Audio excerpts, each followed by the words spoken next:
Salut les pêcheurs, alors aujourd'hui il pleut dans la France entière.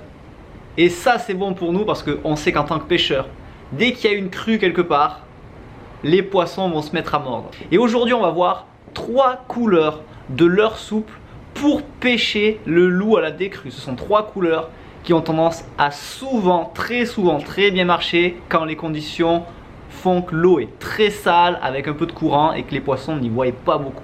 Notre première couleur, ça va être l'indémodable tête rouge, corps blanc, ou alors tout simplement un corps très blanc. Voilà, parce que ça, on sait que c'est une couleur que les poissons de mer adorent quand l'eau est très sale, même quand l'eau est très claire. Mais clairement, quand l'eau est sale, le blanc, ça reste la couleur de prédilection. D'autant plus s'il est en combine avec une tête rouge, ça fait un coloris Marlboro, et vous savez que les coloris Marlboro en mer sont redoutables.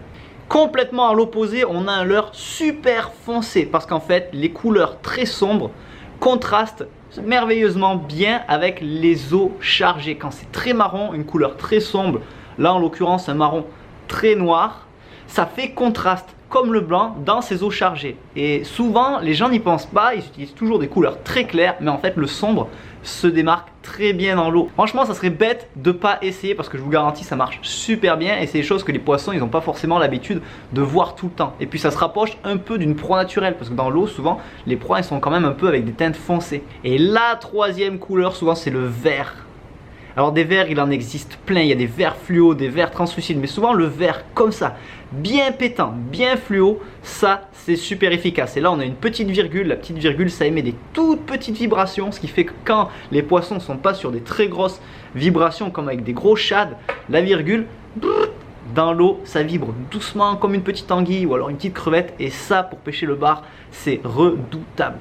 Voilà, c'était 3 couleurs de base à avoir quand on veut pêcher une décrue. Il existe plein d'autres couleurs, il existe plein d'autres modèles de leurre, mais ce qui est sûr, c'est que le très sombre, le blanc très clair et le vert flashy, ce sont des couleurs qui marchent tout le temps. Donc ça, c'est impérativement à avoir dans votre boîte si vous voulez pêcher après une décrue ou alors tout simplement quand l'eau elle est super sale. Si vous avez vous aussi des couleurs de prédilection, n'hésitez pas à les laisser en commentaire parce que des fois, on apprend qu'il y a des couleurs qui sont juste extraordinaires et qu'on n'a pas l'habitude d'utiliser. Et vous savez que souvent pour la pêche du loup ou alors du carnassier en général, il ne faut pas hésiter à changer de couleur de temps en temps, mais clairement, il y a des jours où il y a des couleurs qui sont imbattables. Et ça, il n'y a qu'en allant au bord de l'eau que vous allez découvrir laquelle c'est qui marche vraiment bien.